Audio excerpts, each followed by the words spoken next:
Sébastien. Bonjour. Vous êtes commercial chez Forcom. Tout à fait. Est-ce que vous pouvez présenter l'entreprise?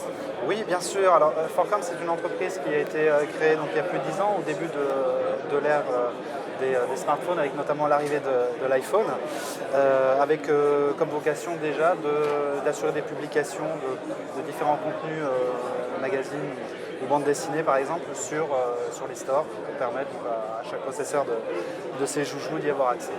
D'accord. Et comment, du coup, quelles sont les solutions que vous offrez aux différents clients? Alors aujourd'hui, Forcom bien sûr a grandi et propose un certain nombre de choses. Nous avons bien sûr donc, les applications vraiment pensées pour la presse. Tant qu'on est, je dirais, sur la partie présentation un petit peu pour voir le périmètre d'action de Forcom, nous avons également des applications qui sont peut-être plus pour l'entreprise au sens large, avec la possibilité de sécuriser des données en fonction de qui doit les voir, et une gamme qui traite par exemple de tout ce qui est cybersécurité avec le chiffrage de bout en bout et assurer ainsi une parfaite confidentialité dans la durée également des documents.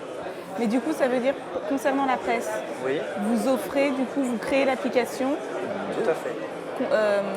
pour faire en sorte que la presse, du coup, soit lue sur l'application ou sur Internet. C'est ça, tout à fait. On va partir donc d'un format que tout le monde connaît, qui est le PDF, pour que ça soit très simple. L'idée, c'est de pouvoir s'adresser aussi facilement avec des éditeurs de taille réduite que proposer un service de qualité auprès de groupes plus importants.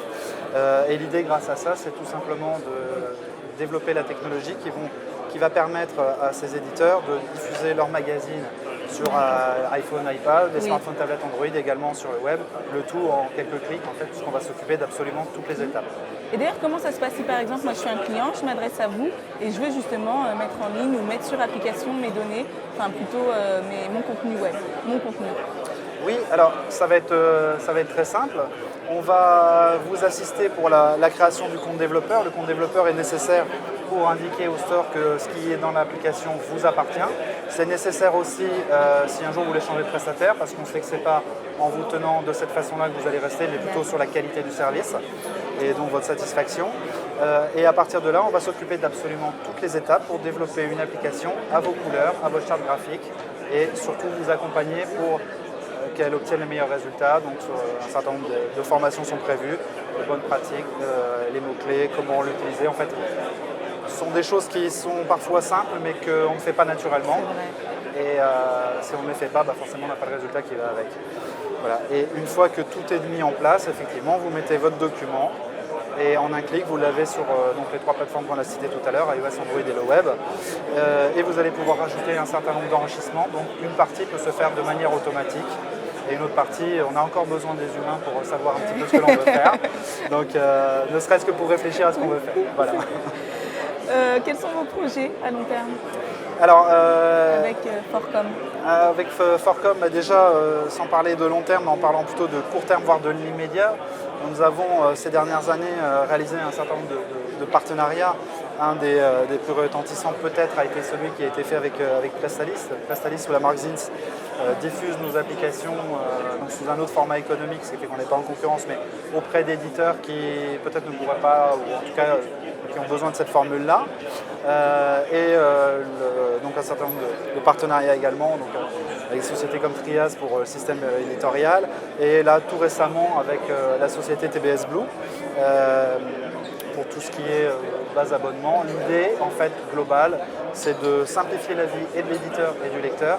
Bien sûr, on est capable de travailler avec n'importe quel prestataire, mais le fait de travailler avec ces partenaires-là, ça garantit à l'éditeur une mise en place peut-être plus rapide, parce que les branchements, si je puis dire, sont déjà faits en quelque sorte.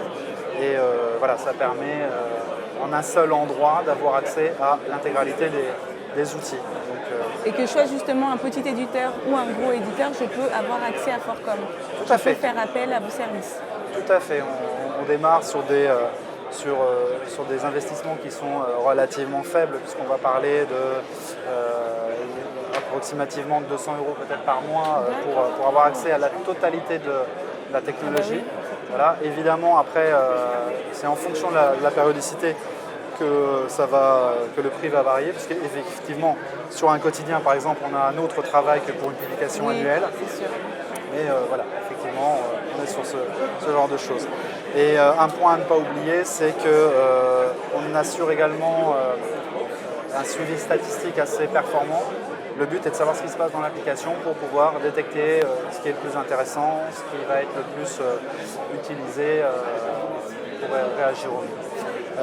Après, dans les projets, encore une fois, assez proches, parce que c'est prévu fin d'année, début d'année prochaine, là, nous sommes en train de réaliser les derniers tests, ou plus exactement en train d'attendre le go des premiers clients qui ont participé au développement de ces affaires-là.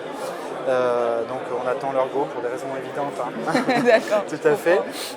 Mais en gros, ça va consister à dire, la réflexion de base a été la chose suivante.